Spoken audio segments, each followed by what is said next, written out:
You're live, but I'm feeling dead. This is the Aaron Zero show, still coming to you in 43 degrees of heat, 43 centigrade. I believe that's 109 or something, whatever it is. We don't bloody care. And what are the headlines today?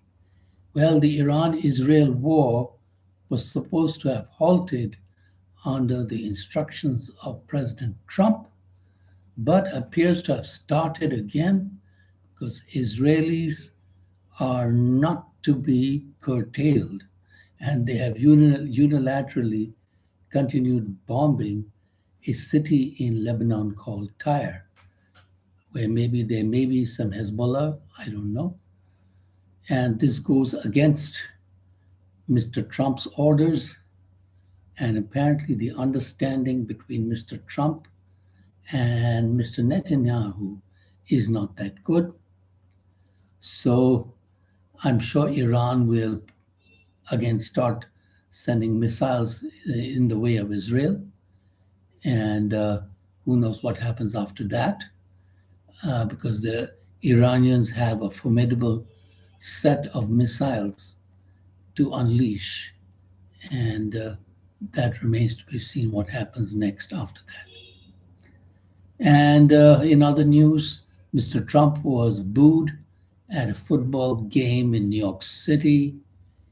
And that was quite amazing. But even more amazing was his performance at the Meet the Press show, which is conducted in Wisconsin in a barn. And he was unequivocally very rude to the presenter, Kristen Welker of NBC, and he was calling her crooked when he kept saying that the elections were rigged. And she said, "Where is the evidence?" And of course, he has no evidence because there is no evidence. And in Los Angeles City, an Indian origin woman, Nitya Raman, has beaten her Republican opposition, Mr. Spencer Pratt. So Mr. Trump calls the election crooked. And this is an election for LA mayor. Already, Karen Bass, the existing incumbent mayor, is there. So most probably Nitya Raman will have to face off Karen Bass in the elections in November, unless Mr. Trump does something to stop that. His $100,000 fee on H-1B visas has been rejected by a judge. So that is good for American justice. His cop beater slush fund of $1 billion has been rejected by another judge. So justice is still speaking in America. His idea of renaming the Kennedy Center the Trump Center has been rejected by another judge. So again, justice is still playing there in America. And I think justice will prevail in the end, no matter what you say. America is full of surprises. And these judicial surprises really give relief to the people who think all is lost. So unless Mr. Trump rigs the November elections in some way or the other, I think he will be having less power. I don't think he will be on his way out, but definitely he will be what they call a lame duck president and will not be able to force executive orders and stuff like he has done for the past so many months that he has been in office. So it doesn't look good. And neither his illegal war in Iran is every day something else is coming out.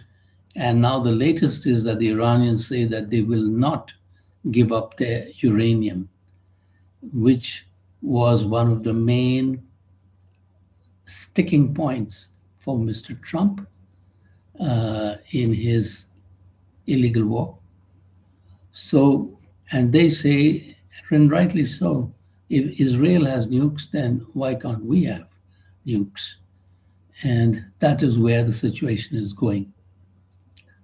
President Xi of China has gone and met the North Korean dictator in North Korea and hopes for closer ties.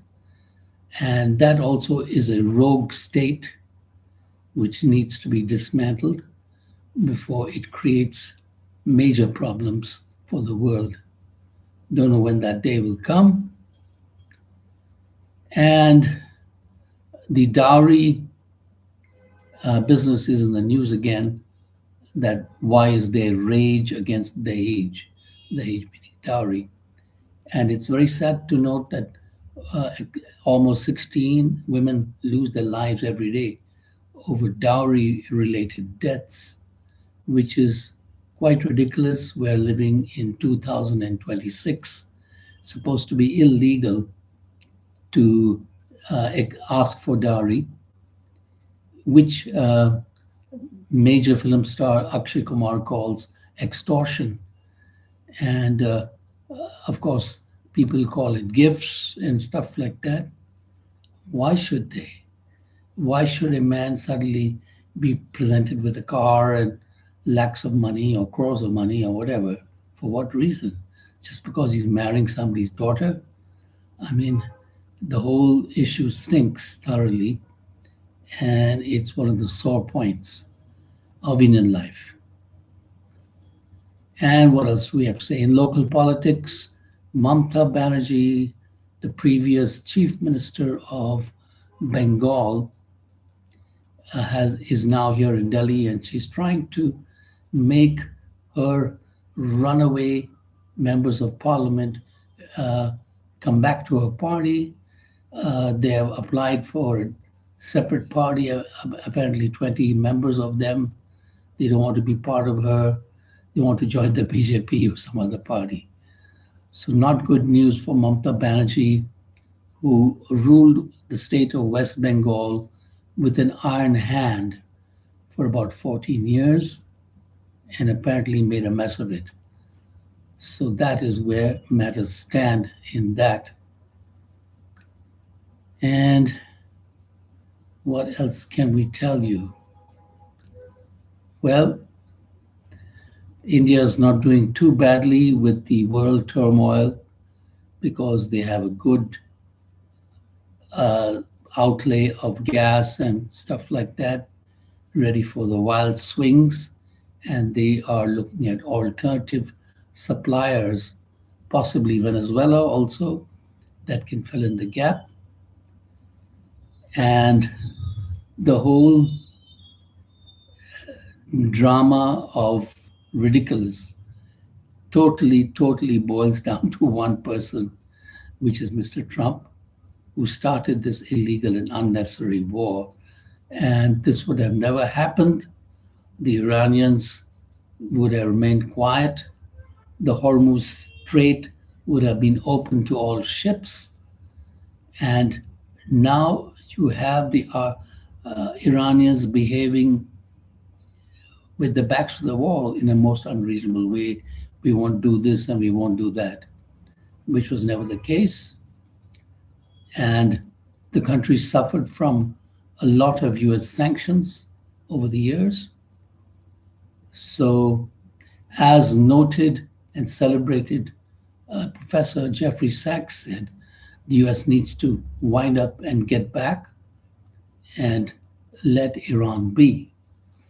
And I would have to agree with him.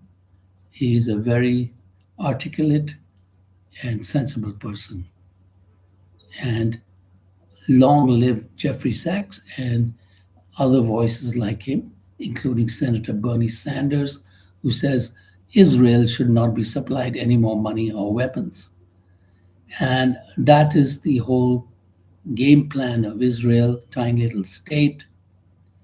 It is counting on USA to bail them out with more money and weapons so they can continue, as one commentator said, a perpetual war there, which will weaken all the states in the area. So, anyway, On that note, we wish you well, subscribe by the billion, and stay tuned. Thank you.